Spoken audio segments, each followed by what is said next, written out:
وأهلا أهلا أهلا يا عريس، أهلا يا زينة المواعيد.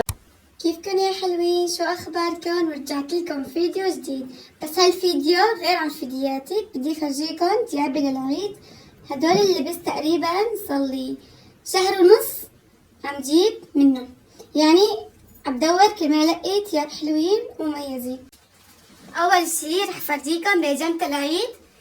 هاي البيجامة خالتي جابت لي إلي ولأختي كرمال نصير ماتشي أنا وياها.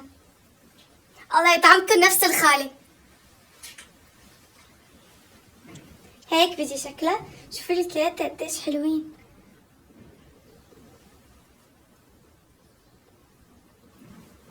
بيجي هيك من جنب عليها جيبة، ومن الكمام قديش كيوت. بحب الكمام اللي بيجوا هيك شكلهم. وهاي بنطلونة، هي بتجي عليها رسمة أرنب. كمان من تحت البيجامة كمان لهم هون غربول. كتير كيوت وحلو وصيفية. مثل هذا الجو بده جاي شوي كمة طويل لأنه عم يصير برد وشوب. رح ألبس معها هاي الحبسة. هلا الصراحة دورت كتير على شحاطات البيت كرمال ألبسها معها، بس ما لقيت نفس اللون. إذا نزلت رح أجيب. رح أفرجيكن أول لبسة للعيد.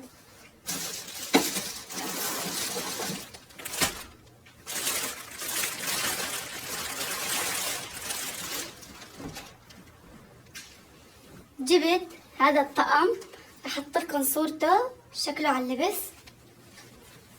بيجي الطقم تركي. هي بتلبس بتبين انها تنورة، بس هي بنطلون. حبيت اغير الالوان وجيب اللون الخمري.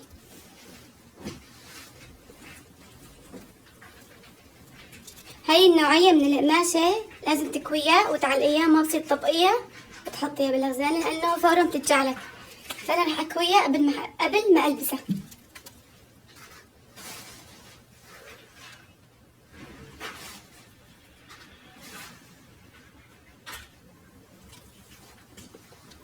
وبتيجي هيك من الكمام.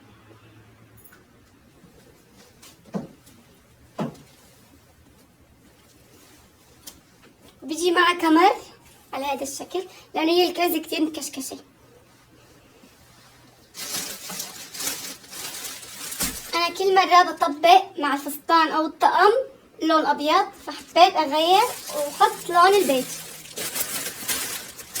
جبت هاي الشنطاية.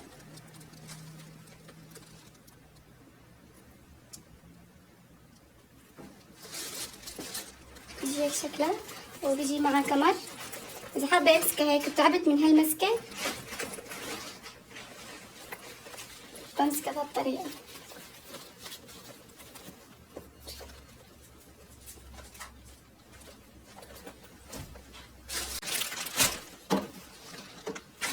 طبقت عليها هاي الحجاب على نفس اللون الطقم، داخل عليها كمان بيج.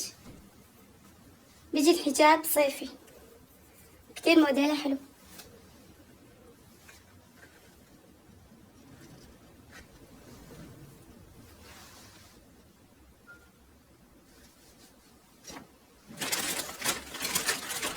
ونضارة بيج.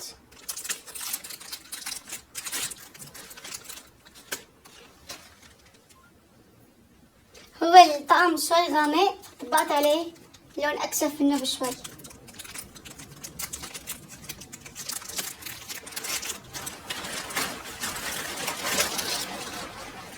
جبت عليه هذا الأظافر شوي كاسر اللون من اللون الأصلي، فاحترت ممكن أجيب أظافر أقصر من هذا لأنه هذا الأظافر كتير طوال ما رح أتحكم فيه.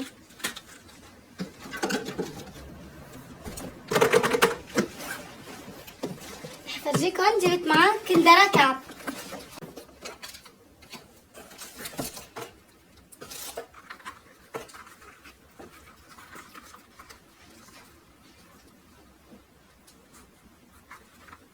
كمان لونه بيج. كنت حابة اجيب الكعبة اقصر من هيك بس ما لقيت نفس الموديل والكعبة اقصر. واكيد اول يوم عيد لما بدي البسها رح فرجيكم الستايل.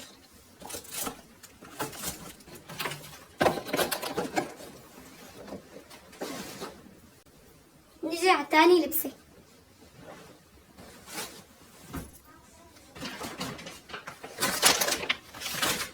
هذا الطقم في بنات يمكن شافوه بعيد الفطر، بس ما لبسته لانه كان الدنيا كتير برد واللبس صيفي. هذا القميص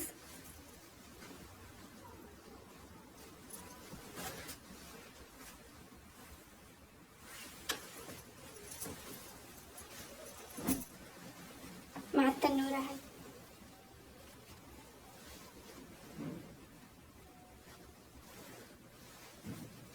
تنورة صيفية بس ما بتشف.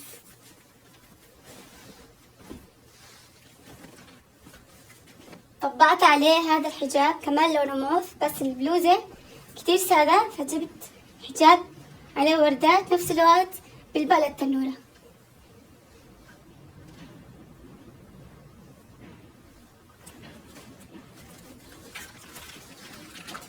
رح ألبس مع هالأظافر سادة لأنه شوي الثياب صار معجقة.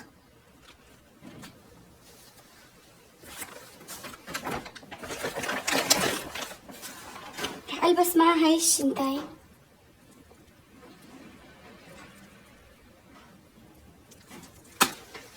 رح ألبس معهم هاد. رح أطلع كيوت. خلينا ننتقل للبسة الثالثة.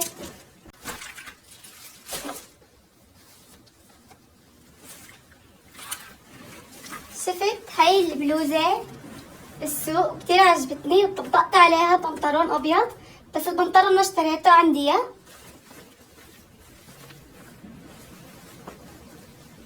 هي صراحة على اللبس أحلى بكتير. بتجي من قدام قصيرة ومن ورا طويلة. طبعا مو كتير قصيرة لا، بس من ورا أطول من قدام.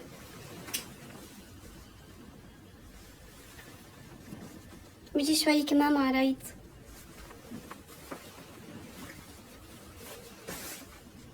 أكيد أي لبسة رح ألبسها رح أصور لكم إياه كيف رح يطلع الستايل كله. محترت أي أظافر ألبس معهم، انتو نقولي. أول أظفر ولا الثاني ولا هاد. انا قلت هاد لانه سادة والكنزة شوي هيك مخطخطة، فانه السادة احلى. انتوا اكتبوا لي بالتعليقات اي وحدة احلى معه. وهذا الستايل بس كان ناقصه خفافة سودا، بس انزل على السوق رح تجيبها. رح فرجيكم الاكسسوارات فرد مرة على اللبس كله.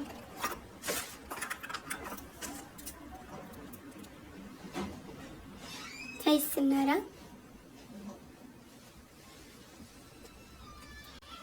هاي السنارة بيجي شكلها مثل البسمار كتير حلوة.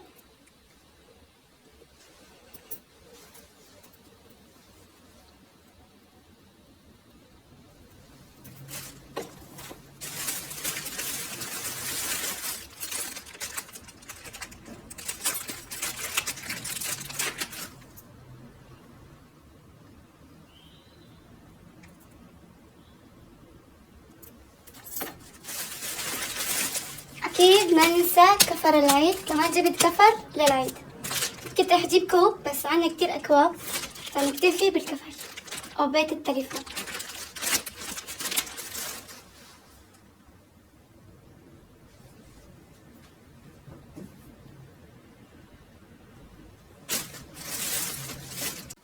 وبس هاد كان فيديو اليوم، ان شاء الله تكونوا استمتعتوا وحبيتوا. وانتوا عم تتفرجوا الفيديو وانتوا اكتبوا لي بالتعليقات اي لبس او اي ستايل حبيتوا. لا تنسوا تحطوا لي لايك وشير وتعليق، وشكرا لكل البنت عم تعلق لي تعليق حلو مثله. باي.